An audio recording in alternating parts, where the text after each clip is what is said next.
Our next queen is Ruby Rims. Woo.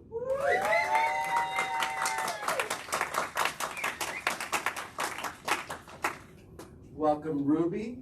Ruby is one of New York City's most seasoned drag queens.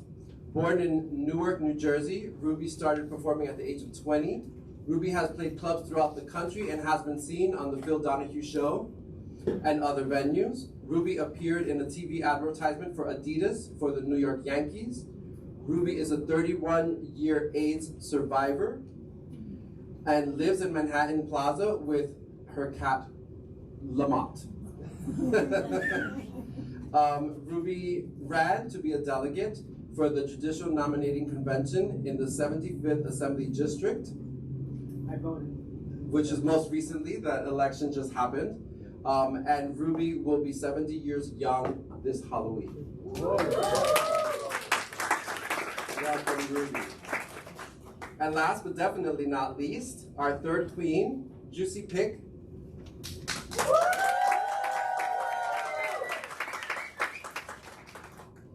Jucee Pich is a non-binary Cambodian drag queen. By day, Justin is an anti-deportation organizer for youth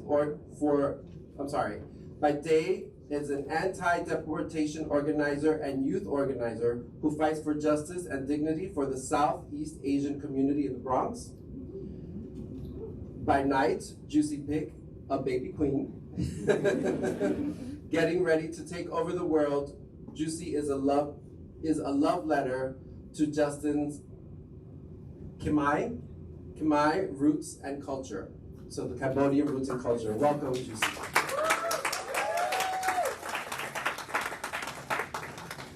Okay, so before we go into everything, I just want to give a little background and history about the culture of drag. The concept, thank you, Jucee. So the concept of drag has been seen throughout the ages, right? It's been from the ancient Greek theater, even in Shakespearean plays, men would play the women's roles because women were not allowed to play the women's roles, and men would dress up as women and play these roles. So it's not something new. And so one of the other things that I wanted to talk about is the term drag. Many of us I for one don't really know where the term drag originated from. There are a lot of theories, I'm sure. Some of the theories that the men who did those performances in those ancient shows would dress up, and then the petticoats would drag across the stage, and some people said that that's why drag came from that. The other thing is, in the notes of the theater, the manuscript, sometimes the producer or the writer would put dress as a girl, and so the acronym of dress as a girl morphed into drag. That's another theory. Maybe the three of you have some other theories that you might want to share if you can think of any. But drag became linked to anti-homosexuality movement, and then of course the drag performances moved underground, and then that led years later to police raids of underground clubs and things like that, which brings us back to the Stonewall riots, which was a raid on a gay bar in 1969. So we'll definitely talk more about that. And so today, one of the things I did wanted to bring up, and what we'll talk about also, is some of the legislative stuff that has been coming up as of late.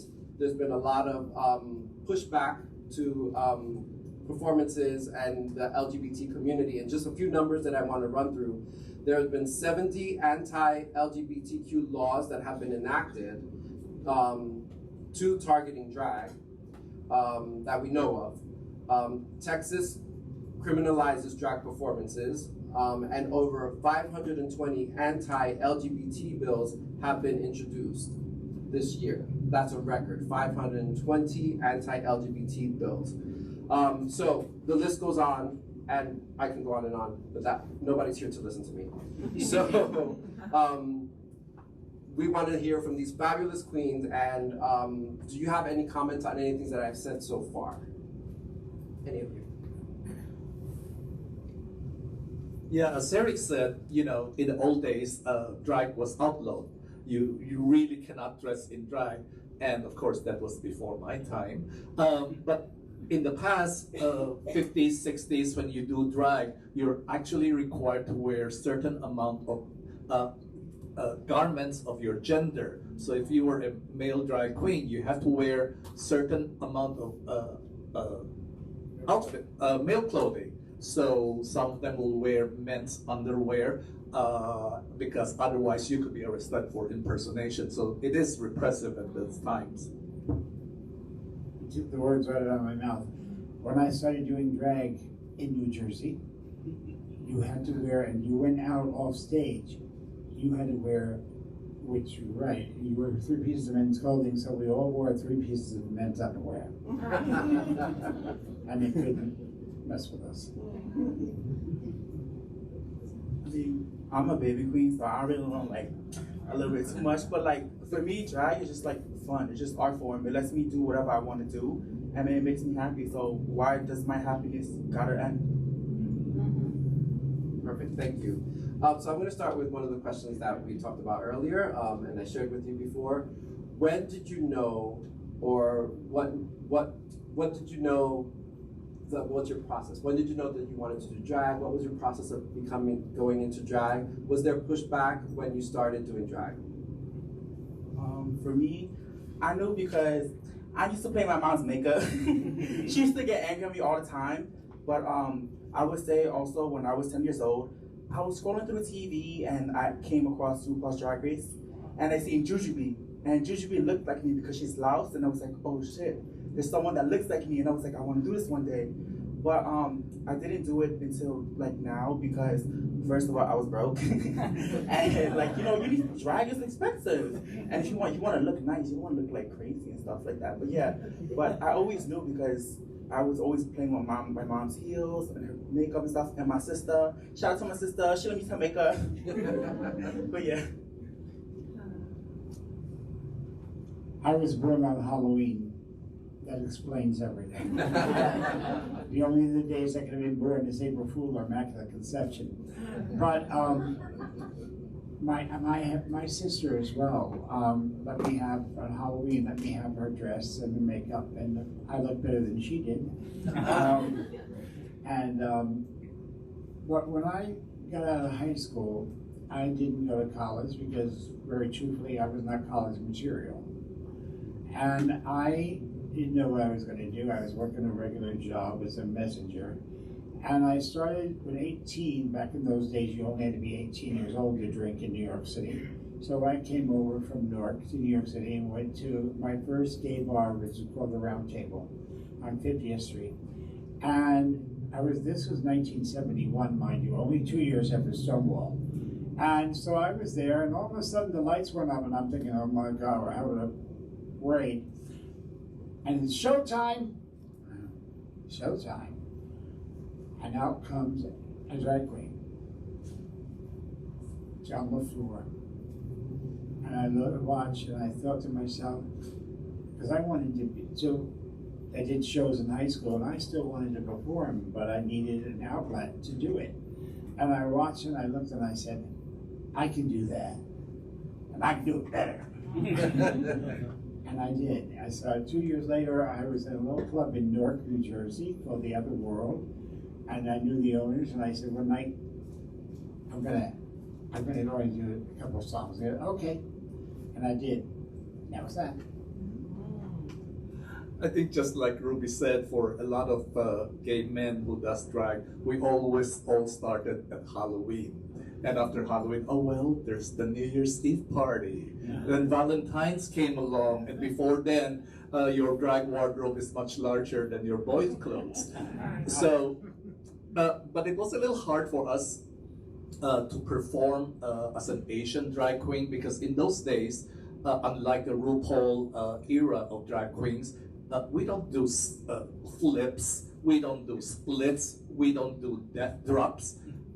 We don't do that. We impersonate someone. You would either impersonate Judy Garland, Barbara Streisand, or Cher, or Liza Minnelli. But being Asian, I don't look like any one of them. So I never, we don't get booked at clubs to perform because the only person I looked like was Connie Chung.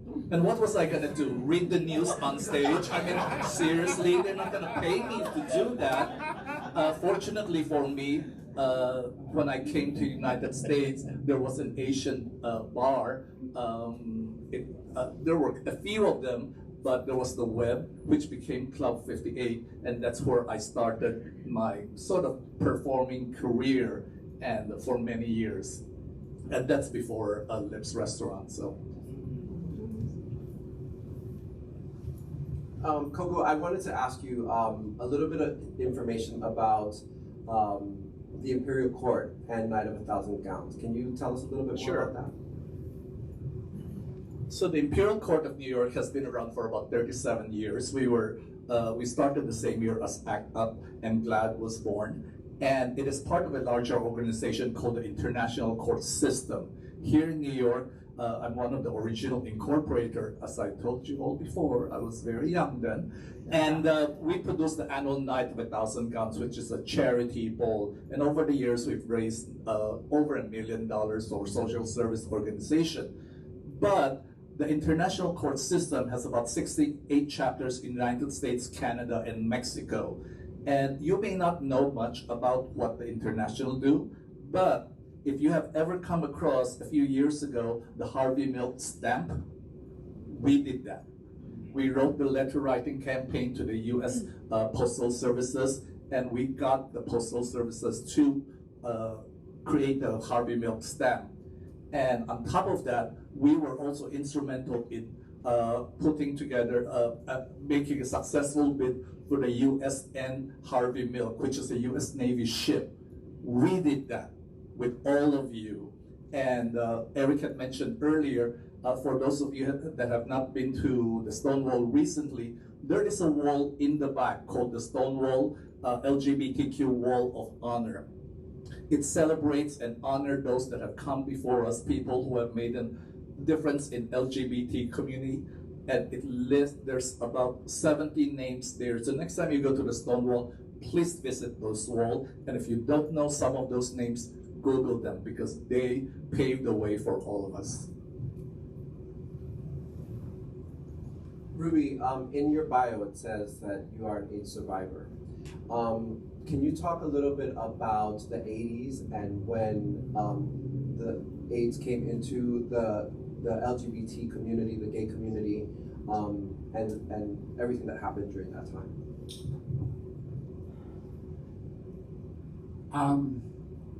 I worked at a very infamous club in New York City, near the meat market, which is now totally gentrified. I was there the other night, and they did pictures. I worked at a very infamous after-hours club called the Anvil, and I was on stage, and when I finished being on stage, the Anvil had a bar, a small dance floor, a stage, and downstairs was an entire back room. I'm sure some of you have an idea what goes on in the back room. And we had fun, and we lived our lives. We were gay men, we were gay individuals. We do what gay people do. All of a sudden, in the 80s, mid-80s, around 85, I believe, I'm going to use one word, shit hit the fan. And one by one, our friends disappeared. And it was very difficult. And it was also the government, not you folks, but the government didn't give up. You know what?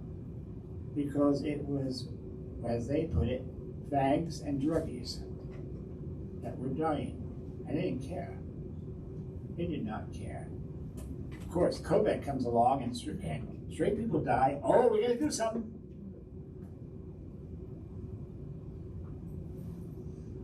In 1992, I was in the medical office in Jersey City, and they told me that I had HIV, and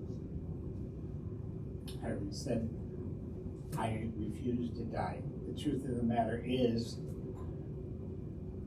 it was my time.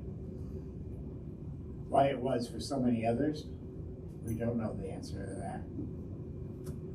But I, for whatever reason, was left on this earth, and here I am, just to maybe to educate all of you, or educate people, or just live my life. But it was not pretty. And a couple people in this room know that, because we lost many people we loved. Breathe. Yeah, that was a very tough time in the LGBT community, and I think that your being here and being able to talk about it, you know, is important. And we celebrate you. We're grateful that you're here with us.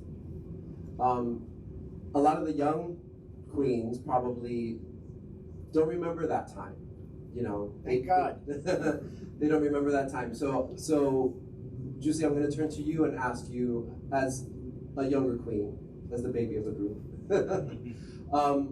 what are the struggles of some of the young queens today?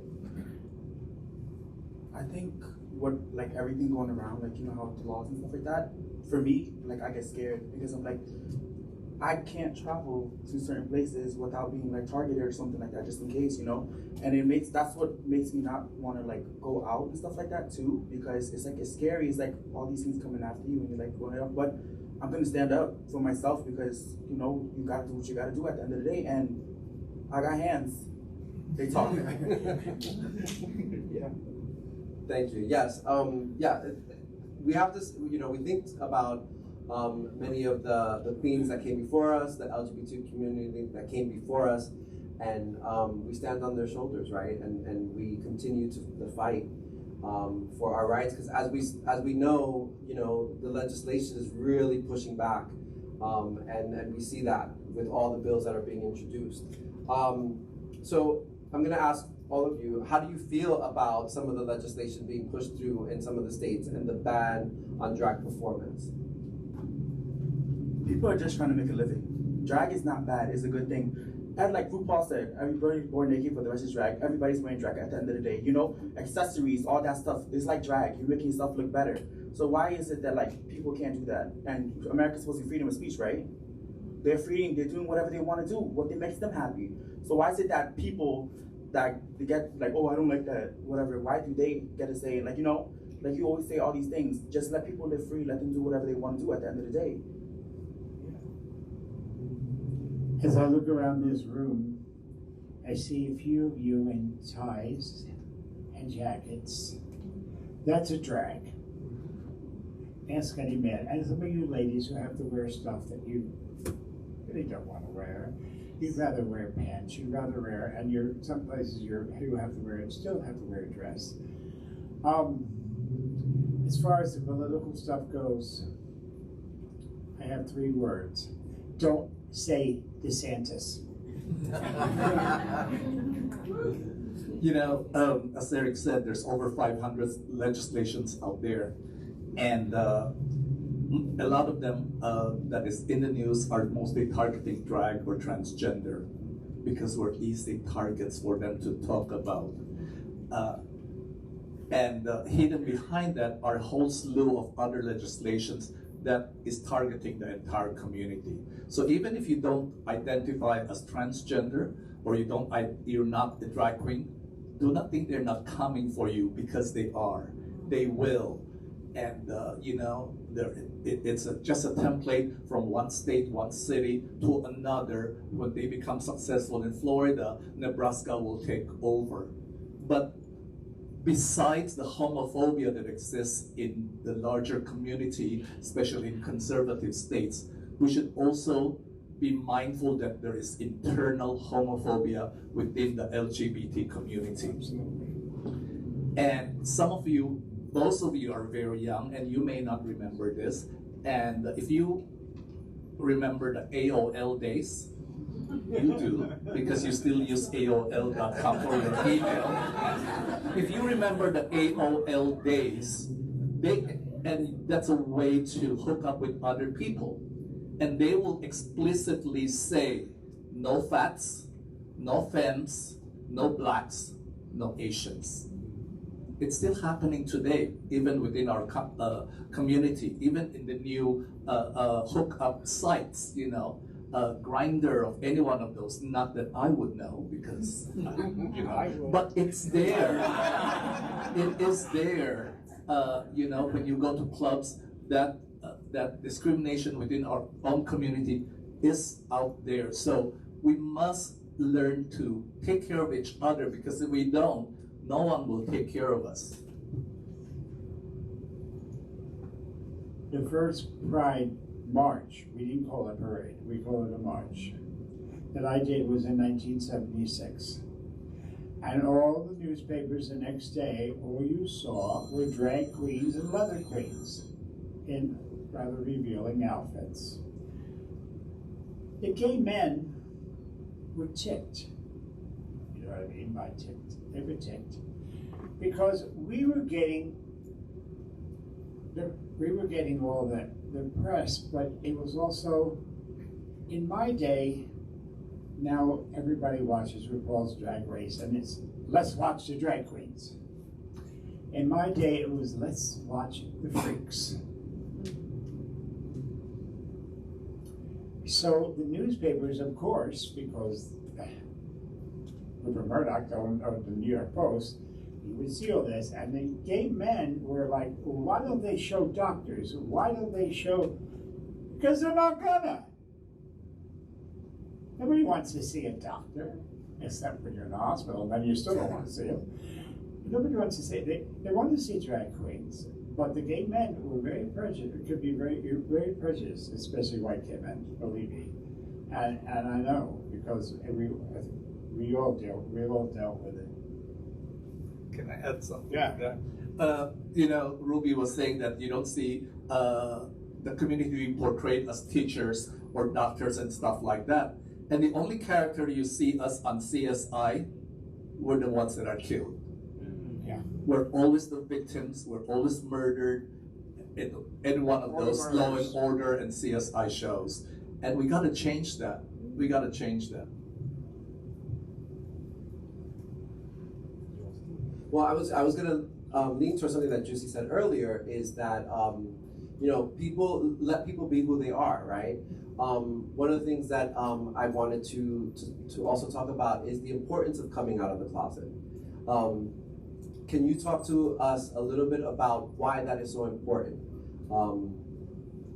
Referencing some of the things that you said regarding lawyers, doctors. Why is it so important that we come out of the closet? Anybody want to take that first?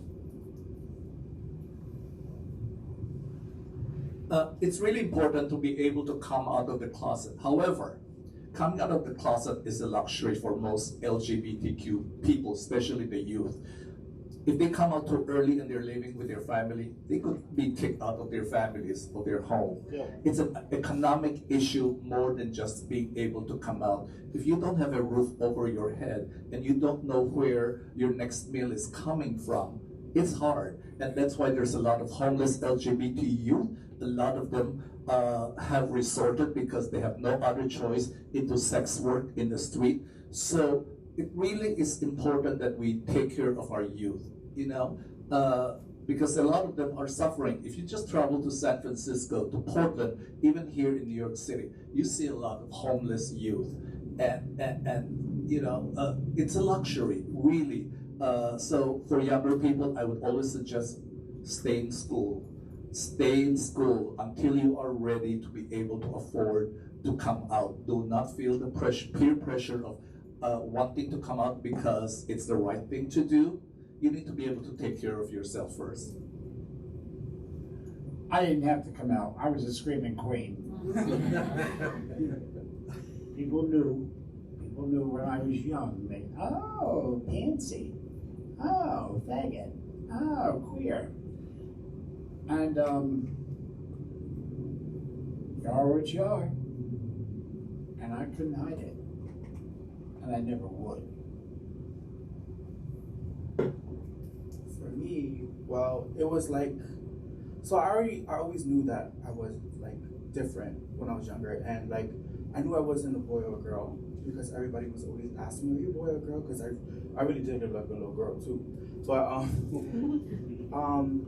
like for me, I came out after high school, and then because I got to go to one of our national spaces called CFN, and they had a queer space where they broke up into teams with men, women, and queer folks.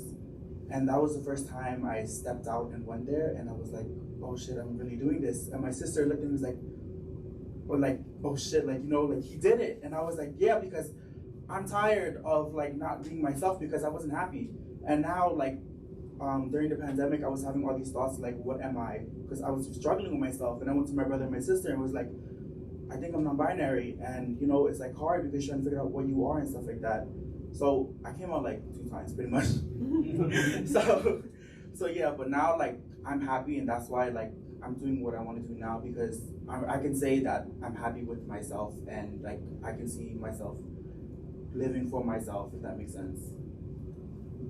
Really quickly, you mentioned something about non-binary. There's a lot of terminology that is being used in the LGBTQ community: cisgender, non-binary, trans. Let's talk about some of that terminology. So, can you explain a little bit what non-binary means? So non-binary is pretty much like you don't identify as a man or woman. So like you're just kind of like not an alien, but like, you know, I think I'm like an alien, but like it's just like you're just a regular human being, if that makes sense, with no name attached to it, no like gender attached to it, pretty much. So yeah, that's what I am. Yeah. Would you like to? It's confusing. Even for an old queen like me. In my day, and you always know somebody's old when they say, in my day, if you were known as being gay, you paid a price for it. A very heavy price for it. I laid in the hospital for 5 days because I was fag bashed. Claremont Hospital in Belleville, New Jersey. And luckily he didn't kill me, but I lay there and I was hit with a pair of brass knuckles. And it was not, in those days it wasn't easy, and there were people who were not nice. Unfortunately, we're headed back to that. And you all need to do something about it.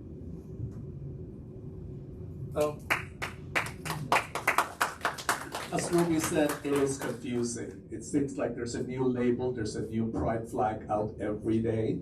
But at the end of the day, it's a respect thing. Okay? It's a matter of respecting someone. And pronouns are important.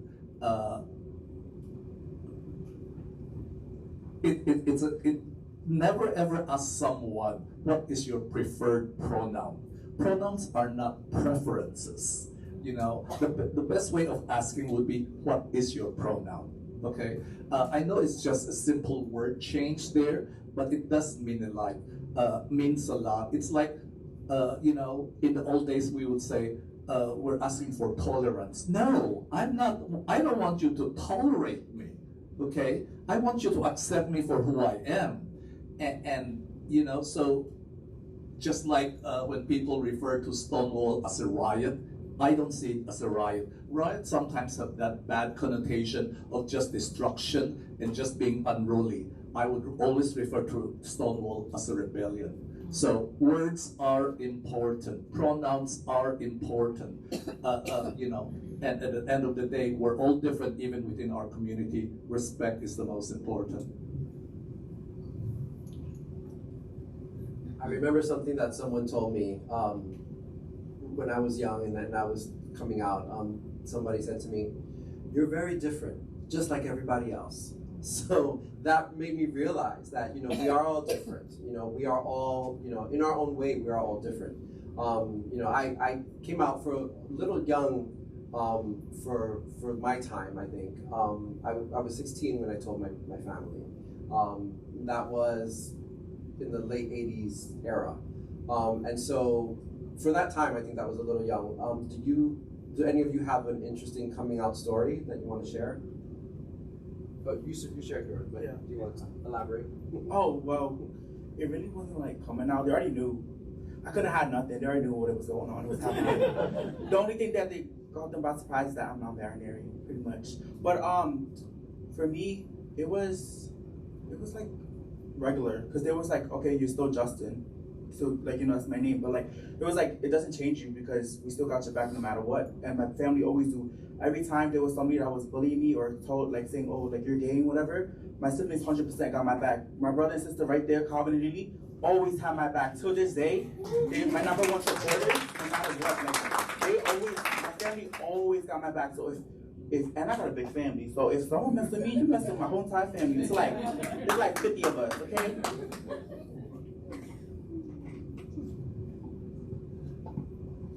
I'm going to go back to your, everybody's different. No two people are alike. Everybody has different fingerprints. Hopefully you never get arrested in a gay bar like I did. But, and I did. I was at the Anvil, was raided one time and I went to jail.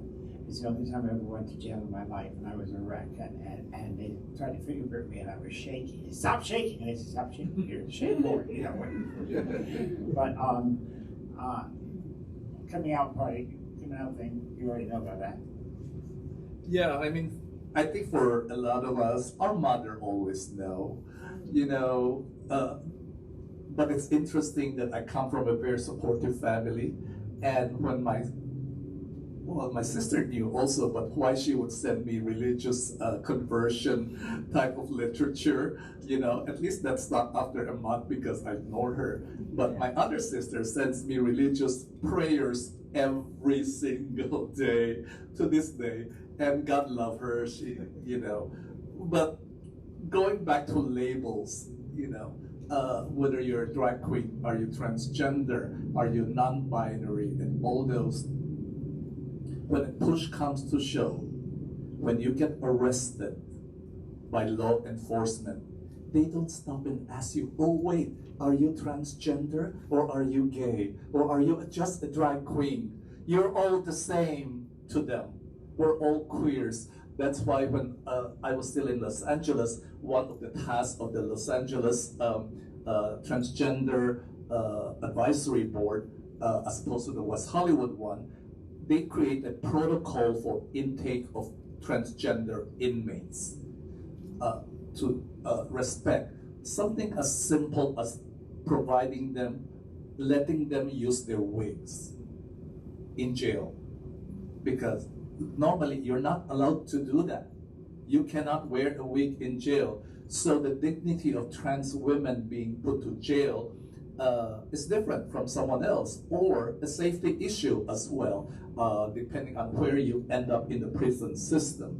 So these are some things that some of us don't think about often, but it's the reality of what some trans women have to go through, and trans men as well, Can I just do a plug for the Department of Aging? I think they'd like that. No, seriously. I worked in California for many years, but I always kept my home. 5 years ago, I came back.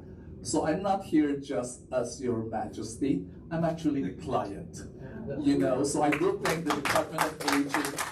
I came to one of your offices and I spoke to this lovely woman who just explained to me all the resources that are out there, because there are a lot of gay seniors who do not know the services that are available to them out there. A lot of them are not connected to services, even with SAGE, the Seniors Action Against Seniors Action in a Gay Environment. And and I thank you guys also. During COVID, all of a sudden, I get food deliveries twice a week. I have to tell you, the food was not very good. But I found out that you could actually ask for kosher, halal, Spanish, Italian, regular food. And how many apples can you eat every day? You get 6 apples per delivery. So that's 12 apples a week, okay? I was able to share it with my neighbor because she was not connected, but we would doctor up the food for her because, but I appreciate it. It was a great gesture during the COVID days, you know, so I do thank you all for what you do for the community.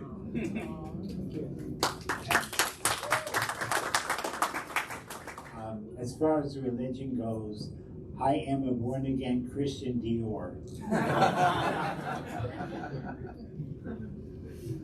How do you, if for those of you who may be spiritual, I don't know if you are, if you're not, how do you reconcile that with being in the LGBT community? I sang in church this past Sunday in drag. It's a church that this coming year, the day before my birthday, I appeared at 40 years ago. It's a little church called Jucee Memorial Church. And about 40 years ago, two of my fans brought one of the associate ministers to my show. At the end of my show, I do a song called What Makes a Man by Charles Aznavour, and everything comes off while I'm singing. I go down to underwear and pantyhose, and then I become myself. And the minister saw this, and after the show, she came up to me. She says, "Would you do this for my service?" And I went, "At church?" And she said, "Yes." I did. And I looked at her like she was out of her bleeping mind. I said, "Bleeping." And I said, she said, "I'm doing a sermon called The Unveiling of Our Mass in Our Everyday Lives." And it was the day before Halloween on my 30th birthday. And I looked at her and I said, "Lady, if you got the chutzpah, I guess I do too." And I went and I did it. And it was probably the most scariest thing I ever did, because I was singing in church. When I was 16 years old, I used to go to church, and I was asked to leave because I was a fag. So churches and I were not good friends. Although I still, the most wonderful thing, if you're ever really a singer, there's nothing like singing in a church. Nothing. It is incredibly spiritual, and especially there's just something. I never say God. I said the powers that be. That's how I feel about it. And yeah, I am spiritual.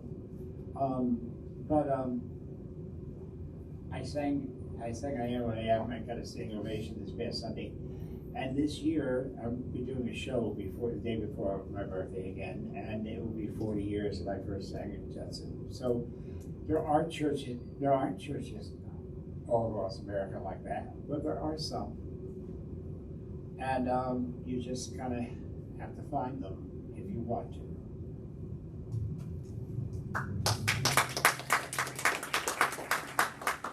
I grew up in, I went to an Episcopal school in the Philippines, and and there's a church there. Mabuhay!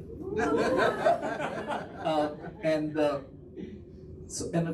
I belonged to the Glee Club, and we would sing in church, but the church failed me, and I was very young then. We were doing a concert at church, and it was choreographed, in the church for the Glee Club simply was swaying left and right, that's all.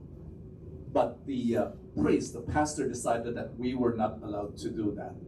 And when you are 12 years old and being told that you cannot even do that, sing, hallelujah chorus with joy. So I don't go to church on a regular basis. But I do believe in a higher being, and I do say my own little prayers. And I miss that. I miss that. But more than that, I'd like to find out what Jucee goes through, because when you come from an Asian family, probably all families, Italian, Latino families, how is it your family accepting you as being non-binary. Is it difficult? I mean, what can they say? I mean, they can throw you it's out like, easily. No, because I pay bills too, so. No, they're like really nice. They don't really care. It's like whatever we do. My dad said this. He said, I don't care what my kids are. At the end of the day, they're my kids. So I'm gonna love them, and my mom too. So like I always like go with my mom to the temple, like 'cause we're Buddhists, and when we go over there, I always like to like be with my mom because you know these old ladies, these Cambodian old ladies be like, they be crazy. Like some of them be really shysty with like what they give. So there's like their offering and stuff like that. And when I was a kid, I tried to go get me a juice box, and they wouldn't let me get one. And I was like, why not? It was like because the monks had to eat first, but there was other people eating. So I was like, that's not fair. Y'all eating, so why can't I eat? So they ended up giving it to me. But it's like for my family, they were just. It's like it is what like they don't really. There's like no questions asked. It was just like. It was already happened. They knew what I am, and they just accepted it from jump. So you're one of the lucky ones. Though. I am really lucky because my whole entire family, like my parents and stuff like that, they are really supportive, and my siblings, like they got my back 100%. Like I said earlier, like, but for me, like religion, like Buddhist and stuff like that. So like a lot of the things there. So I prayed to my ancestors. So like Lachine, and so sorry. So like when we go there, they have like a lot of statues, and some of these statues, they're gentler statues too. So I was like, I'm like a David Ah. That means it's like an angel. So I call myself a David Ah in drag every time, because like for example for work, like when we have like our anniversary stuff, that I dressed up, and the community members really loved it because I dressed up like a goddess and stuff like that, and they always like, let me take pictures with you. Let's take pictures. So the community is very open to like me being out in drag and doing that type of stuff, and they don't really mind it. They're just like, you know, I'm a young person that be helping them out too. So there's like, who am I to judge? So that's why I'm like really lucky. Yeah, I definitely think that a lot of the younger LGBTQ community growing up now, things are so different, right, than they were, you know, years ago, even 10, 15 years ago. You know, when I shared a little bit about my story, I came out at 16, like I said, in the late 80s. I'm trying to make myself younger. You know, I feared of being thrown out. You know, I definitely feared that. You know, and I was very lucky that my parents didn't throw me out. And being a Latino, you know, there's a lot of machismo in the Latino community, and most fathers, you know, would not have accepted that. They would definitely, you know, be really tough on the boys. You know, as you all mentioned, things unimaginable that they would say and do. I was lucky, you know, my father didn't react that way. My father reacted in a very embracing and lovable way. It didn't dawn on me until later. He had a lesbian sister. So when I was younger growing up, I had met her and her girlfriend, but I was young and it didn't really register with me what that was about. And then it wasn't until later that I realized that's why he kind of had a different approach with me, because he was already exposed to it. He loved his sister so much that when I did tell him, you know, he was embracing for that. Not most young LGBT teens don't have that experience. Many of them, you know, come across very resisting parents, and many of them end up on the street, as you said before.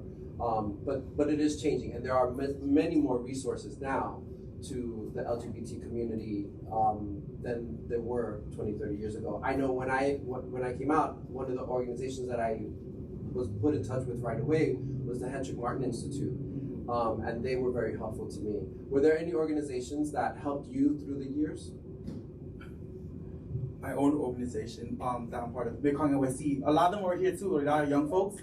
They're here supporting me today. So like, the Big Kong is like, it's really nice that we're like family oriented too, and they always got my back too. Like, look here, they didn't have to come to support me, and they all did. Like, thank y'all so much. Like, it means so much to me that y'all here.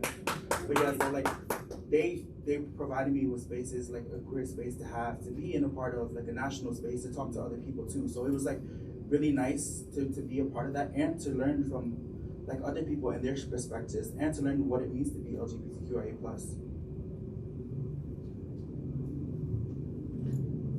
The first organization that I knew was the community center here in New York, and I volunteered at the first garden party, and it was a very enriching experience. And a few years later, I became a board member. I believe I was the first Asian, at that time we don't use the word transgender, Asian drag board member of the center, and I served for 7 years. And because of the change in their bylaws of how many years you can serve, I will forever be the longest serving board member ever because I already served and then I got grandfathered in. For the past 25 years, my organization, Imperial Court of New York, had created a scholarship fund in my name, and every year we give out scholarship for younger youth that participate in the center programming. So that's very dear to my heart. One of the most important organization for me in the last few years is the Trevor Project. Just because suicide rate for young LGBTQ youth is very high. And we talk about them possibly being homeless and stuff like that. Trevor Project does a very important service. So if you can, when you can, support organizations that take care of our youth, not only the Trevor Project, here in New York City, there's the Trinity Shelter, there's the California Shelter. So there's a lot of shelters for young people. Let's take care of our youth, because a very wise person once told me, the youth are not our future. They really are our here and now. Besides being an AIDS survivor, I am also a suicide survivor. When I was 18, it was not easy. And I took some sleeping pills, and they didn't work. Good thing. But the suicide rate is high. It is now, as a lot of you know in this organization of yours, it's a higher rate of suicides in long-term survivors. Because a lot of us feel incredibly forgotten. Nobody wants an old queen. Nobody wants it. Everybody wants a pretty face. I have a great face for radio. But it's very, and I know as a senior in the aging, it's something you really need to work on, because the suicide rate is very high, and it's always been high in gay people. We have an incredible council member named by the name of Eric Botcher, who is also a suicide survivor, and he talks about it a lot. That's why I'm talking about it now. And his main goal is mental illness. There's a reason for mental illness, and I don't believe you're born with it. People drive you to it.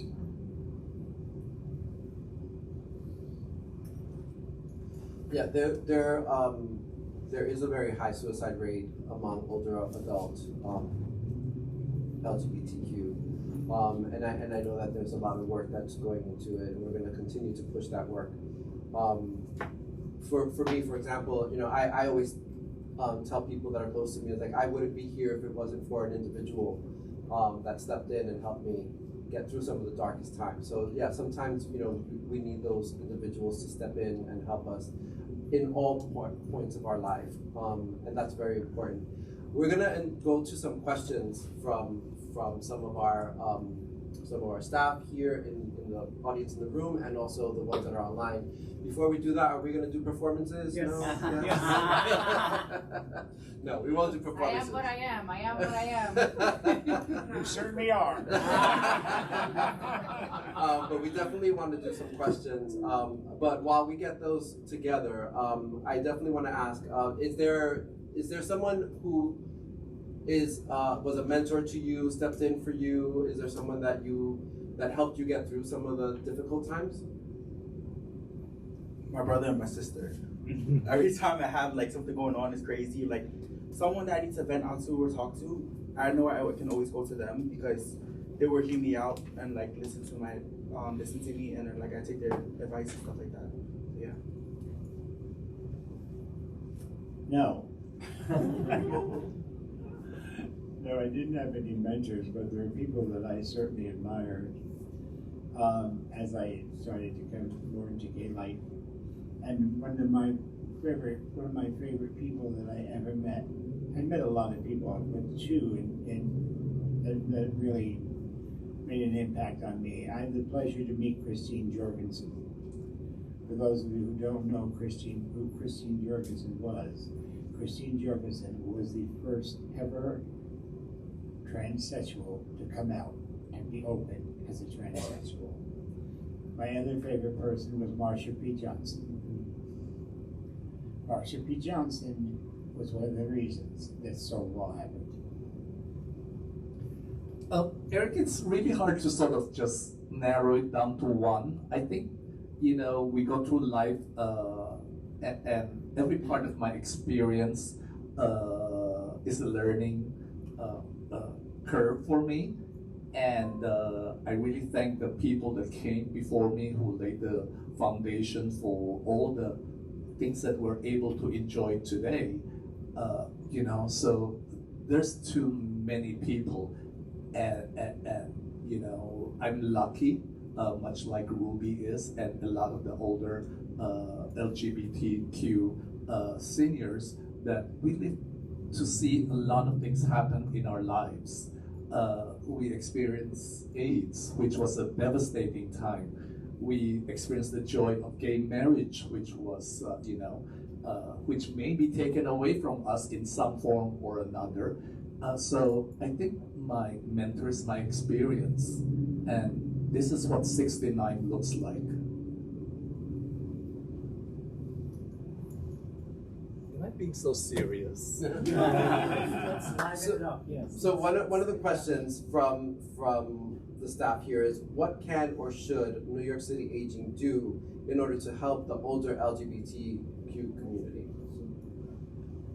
Have input from the older LGBTQ community, like, not to be rude, but like them too, like, like not trying to be shady, nothing like that. Oh, like, yes, you are. But like, I look up, like, and hearing your stories, like, I look up to you guys. So I think it's really important to like do this, like we have right here. We get to learn each other's experiences and stories, and it's a learning experience also. So yeah. I know you folks try very hard, but it's also very hard to live off of $1,020 in New York City a month. And that's what some of us have to live off of. And $200 in food stamps. Work on that, will you? I'm not sure there is a solution, an easy solution that you can help with. And I know you probably hear this every day. One of the things that confronts older people is loneliness. That is something that has no price on it, and loneliness. I don't know how you can help. Maybe get everyone a subscription to Netflix or something, but it truly is one of the most depressing thing is to be lonely and alone. Friendly visiting. I become an old lady with her cat. Yes, it's incredibly, it's hard to be alone. When I was diagnosed with AIDS, My dad was alive, my mom was alive, my brother was alive, my sister was alive. Guess who's the last person sitting up? It's very bittersweet. It's very sad. It's very hard because my family's gone. And I get by with a little help from my friends. And thank God I'm in a community, and I am very blessed. I live in a community called Manhattan Plaza. Some of you might be familiar with. For subsidized buildings for people in the arts. And yes, drag is an art. And when I was diagnosed, people said, "Why don't you go to the Actors Fund?" I said, "Actors Fund? I'm a drag queen. I'm not an actor." And they said, "Where we go?" And luckily, because I had one review in Variety, they took me in. And for 31 years, they've been taking care of me and helping me. So my organization, without a doubt, is it's now called the Entertainment Fund. The Entertainment Fund of New York City, for many years was the Actors Fund of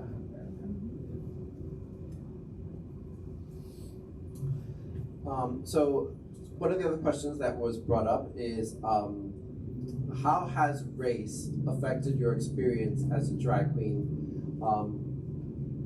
particularly for our queens of color, and even for non-queens of color? How has race affected the experience of drag in performances throughout history?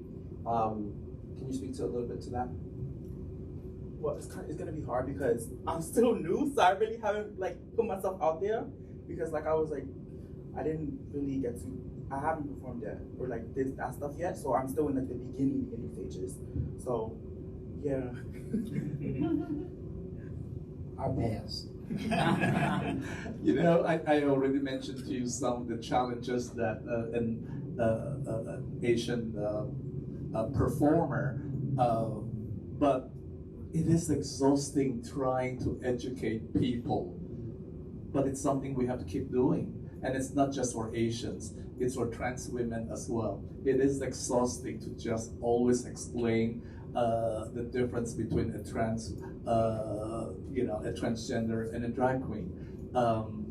So race is always an issue. It doesn't go away, but hopefully by being visible, we are able to sort of, help people understand us better and just being out there. If you're going to race, don't do it in drag. I mean, don't do it in heels. Even though I am white.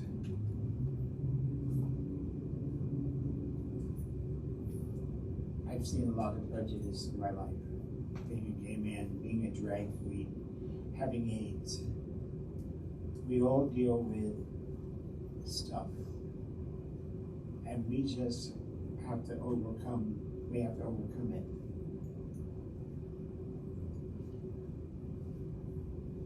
That's all I can say.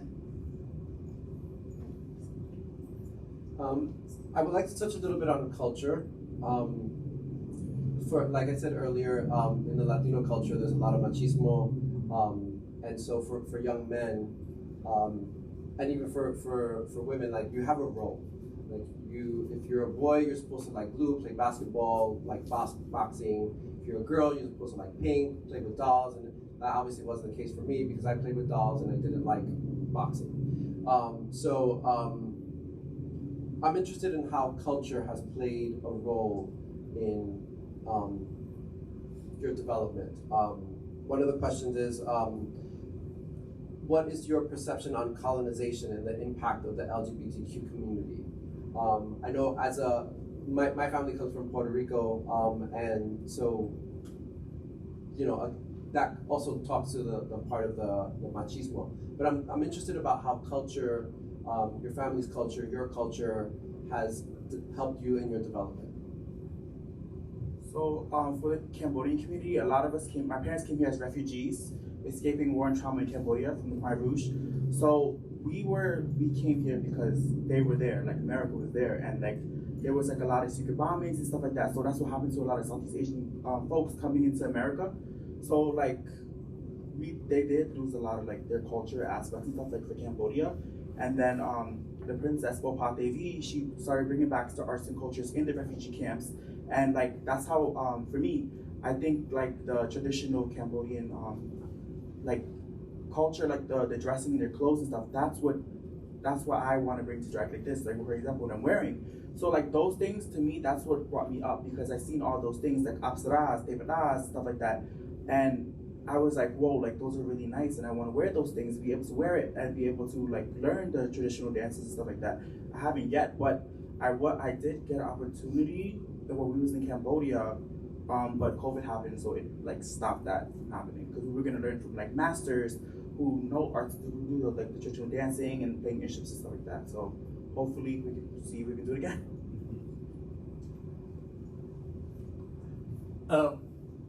The worst thing that you could possibly hear being Asian, and it's not generic to Asians, it's probably to Latinos as well, that is that we all don't look alike.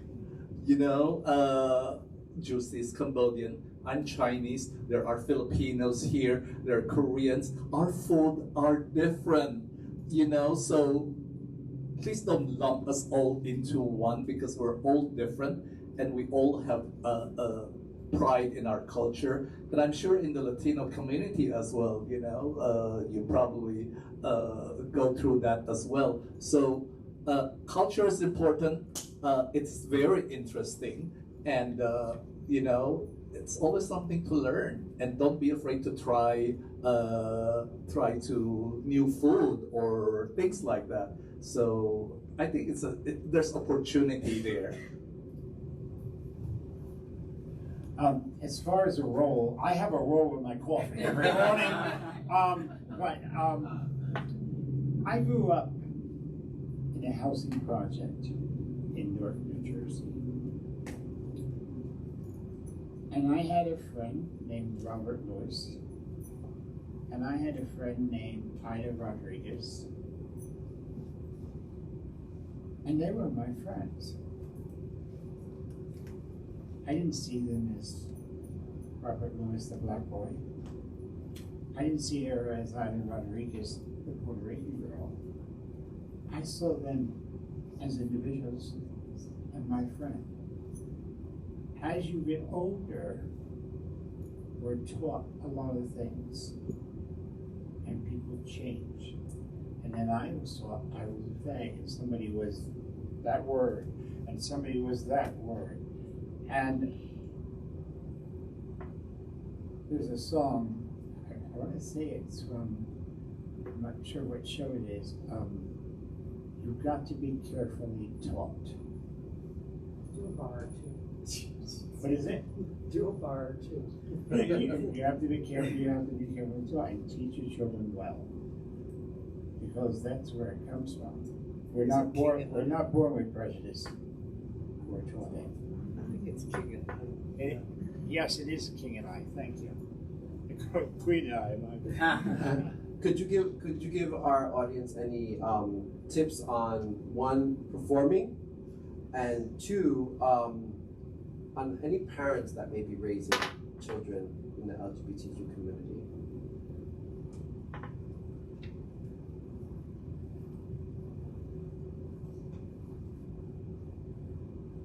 If you got it, you got it. If you don't do it. Love your children. Any good parent knows, my parents knew I was what I was long before I probably knew what it was. Any good parent that loves their child is always going to love their child. So if you have children, they're going to be different than you. They may have some looks like you, but they're going to be different than you. Love them just the way they are. And don't try to make them something they're not. And don't put your daughter on the stage, Mrs. Worthington. Don't put your daughter on the stage. It's hard for me to actually give pointers on how someone should raise their child.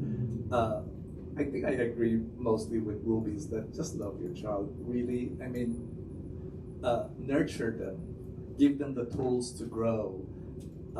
In terms of tips on performing, wear flat shoes. No, actually, Jucee had bought probably a 5-inch platform shoes, and those more power to the RuPaul drag queen girls that are doing the death drop and stuff like that. One of these days, they'll come and see you and ask you about hip replacement or knee replacement, but be kind to yourself sometimes, These days, these are flats. Yeah. Comfortable. Stop cinching yourself. Be comfortable with your body. There's no body shaming here. See, I learned from Her Majesty Coco. See, I changed. Crocs. Speaking of RuPaul's Drag Race, a lot of us watch the show, and some of the queens have referred to having a mother or a house. Is this something that you're familiar with? Can you speak to that? And sometimes some of the queens don't have that. So how does that develop? I think for me, because I'm young, like a baby queen, so I was trying to get a mother. So I'm trying to make Juju be my mother, because I said to her, I wrote on her post, I was like, can I be a drag daughter? My mom can make Cambodian food. And she liked it. So I was like, there's a possibility.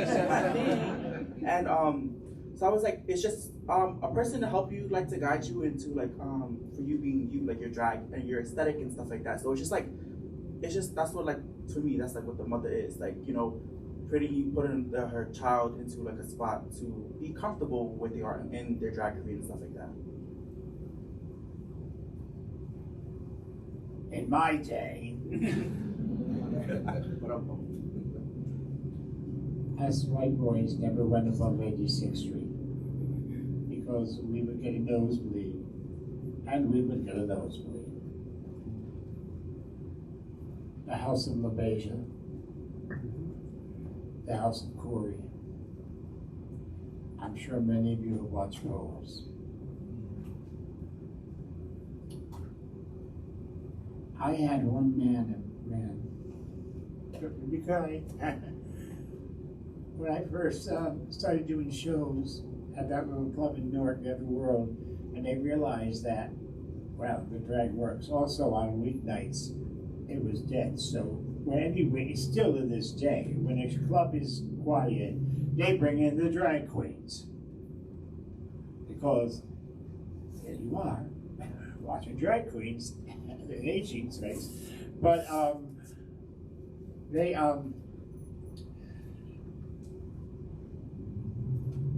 sorry, I lost my train of thought. See, great part. This is what happens when you get 70. House is family mother. Yes, the one man in my life, he started coming and doing shows at the Underworld, and his name was David Miller. And David was one of those people that did lookalikes. And I didn't do lookalikes because I didn't look like I did those people. Maybe Mama Kiss, but no. But David took me under his wing and brought me to New York to perform at my very first club, which was the Limelight, not the church. This is way before the church. This was Limelight was on 7th Avenue South, and yes, so it was kind of, as I look back now, he was kind of a drag mother to me. But we all have people in our lives that in one way or another help us through times. There is no, we cannot talk about the houses without giving credit to the Harlem ballroom scene. Yes. They are the ones that started all this. As Ruby said, House of LaBeija, House of Evangelista, and so many of them. And those are the model of what a house is truly like. Some of you may have seen the documentary or movie called Mama Gloria. She was a transgender drag queen from Chicago, and she did have a house like that, and wherein she nurtured young trans women and take care of them. and give them tips on how to act in public, how to take care of themselves.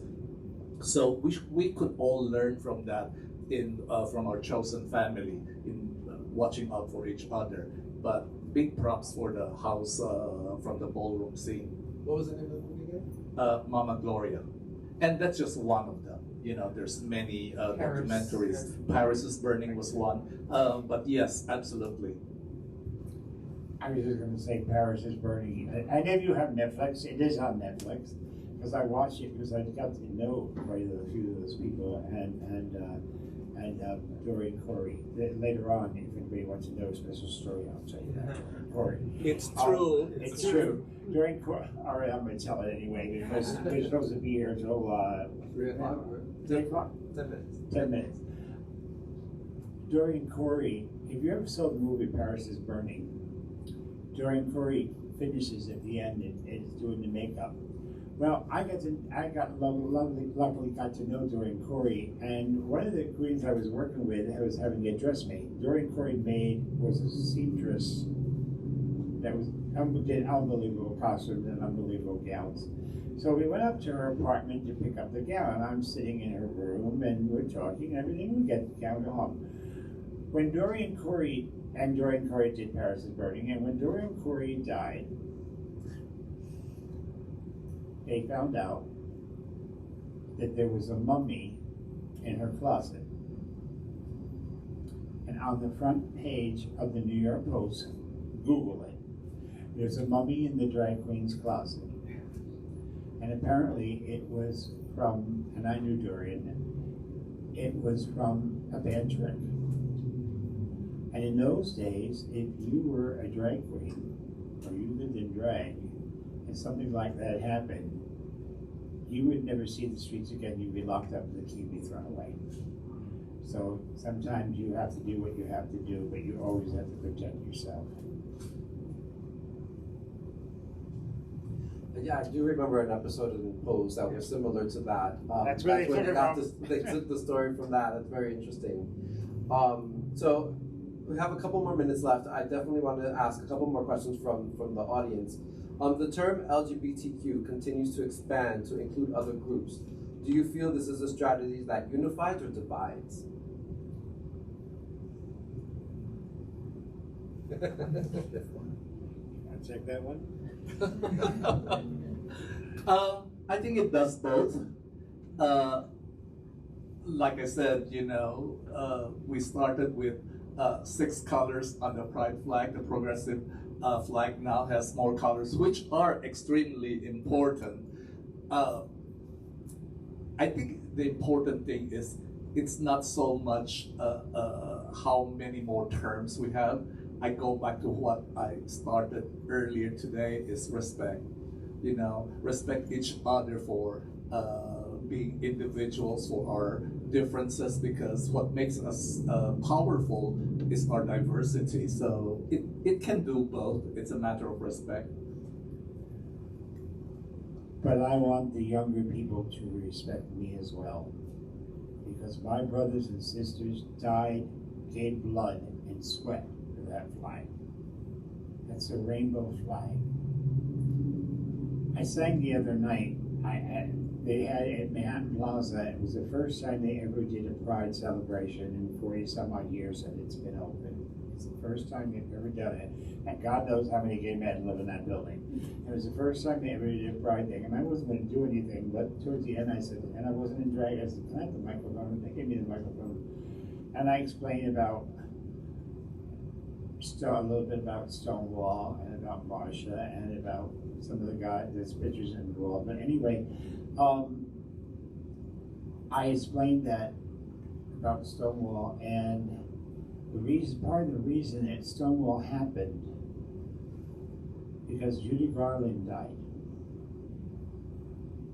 and the Queens had come from her funeral, and they were upset, and they were ticked off, and the cops came in to do their usual busting of the coonies, and they were mad. And that's why part of the reason that they uprised. I'll call it an uprising. And I told him about that, and I sang over the rainbow and held a flag in my hand. It was a rainbow flag, because that, to me, is my flag. Everybody wants to have their own identity, but also don't disrespect mine. That's my flag. I agree with what Ruby and Coco said. It's just a respect thing. Just respect each other and let people live and do what they want to, because everybody's unique in their own way. So just let them vibe. Yeah, I think it's inclusion is what I think is the name of the game. We have our history, but we continue to learn and to include. So we don't want to forget our history.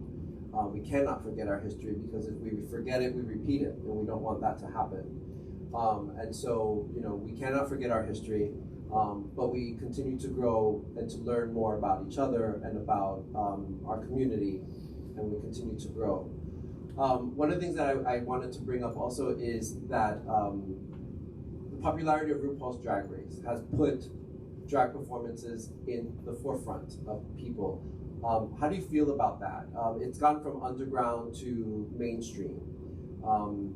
Is that a good or a bad thing? What are some of your comments about that? I mean, it's both, because sometimes people don't want to support your local drag queens. That's what you gotta do. That's why it's more important. Like, yes, you see them on RuPaul's Drag Race, but you have to support your local drag queens too. If you support RuPaul's Drag Race, support your local drag queens too. Absolutely. Support your local drag queens. Tip them.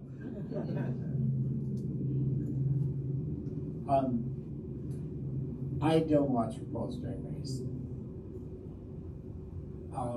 because I find it sometimes the queens to be very mean to each other. And in my day, we supported each other because we had to. We didn't have anybody else. We didn't have TV shows, so I did like Donahue and Geraldo. And yeah, I did Geraldo. And we supported each other, and I'm seeing that meanness, and that's why I don't watch it. Although when I was at the Anvil, every Sunday we had guest spots, and one night one of those guest spots was this very tall black gentleman. His name was RuPaul. So it's nice to see. It really, really is nice to see people become rich that you knew when they weren't. And there's a little bit of jealousy too. I must admit. But I'm glad to see drag has come so far that it has. But yes, support your local drag queens. We're almost at the time to wrap it up. I wanted to ask, one of the reasons why we brought this together was the information that we've been hearing about the pushback around the Drag Queen Story Hour. Have any of you done a Drag Queen Story Hour? What do you feel about that? And tell us a little bit. I have not done it, but I would say it's important because it gives kids the understanding that, because there's a thing that people say, like, oh, that queer people are like crazy and they will brainwash the kids. They're just reading them a damn book. That book is not brainwashing them. So it's just getting your kids to understand other people's perspective of life and like what they are and stuff like that, so they can understand everything. And it's a way of unlearning like things that society has given to us. So you let your kids see the new way of learning and other people's lives and stuff like that, because people have to unlearn to learn. I have not done a drag queen story hour. However, I have babysat for quite a few children in Manhattan Plaza, and to this day they still call me Auntie Ruby. I need to give props to New York State Attorney General Letitia James. She sponsored a Drag Queen Story Hour at the community center a couple of months ago, and it's important that our elected officials stand up and be counted. And keeping in mind that those young children do not see murderers with these drag queens that are talking to them. For these young people, we are the princesses of their story. We are the queens of their story. So let's keep their, it's the adult that have a distorted view. So let's keep those going.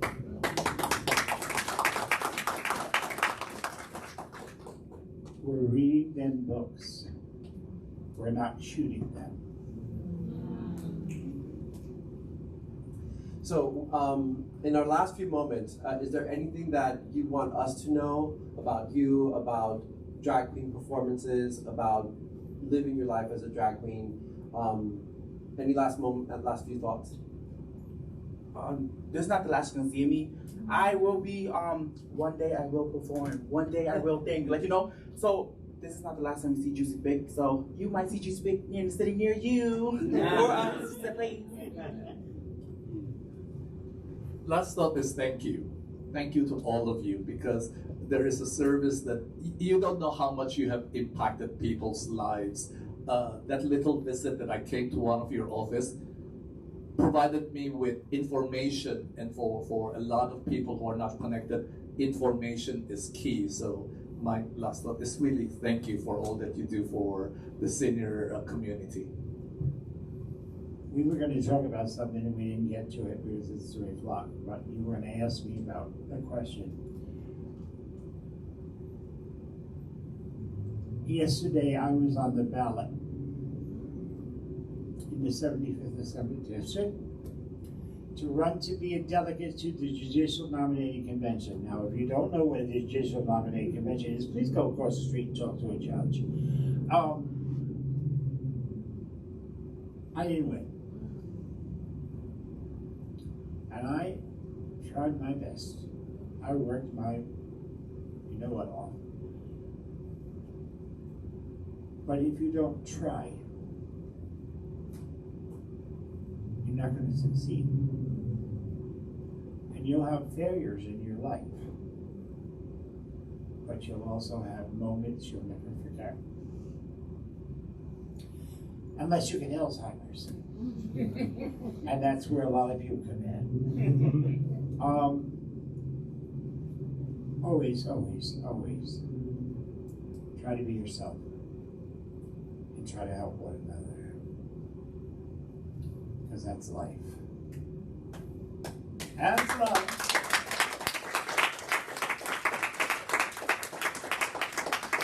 So I'd like to thank our guests again. Thank you for being here with us. We really appreciate it. Coco, Lachine.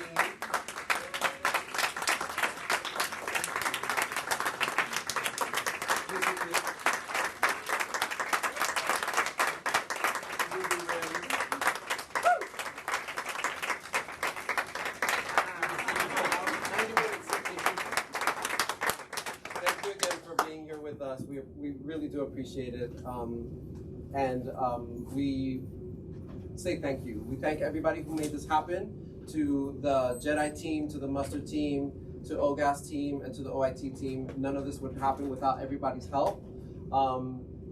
Thank you for being you. Thank you for being with us. And we look forward to seeing you, performing, being with you, voting for you, anything that happens. We appreciate it. Thank you so much. And now please go pee.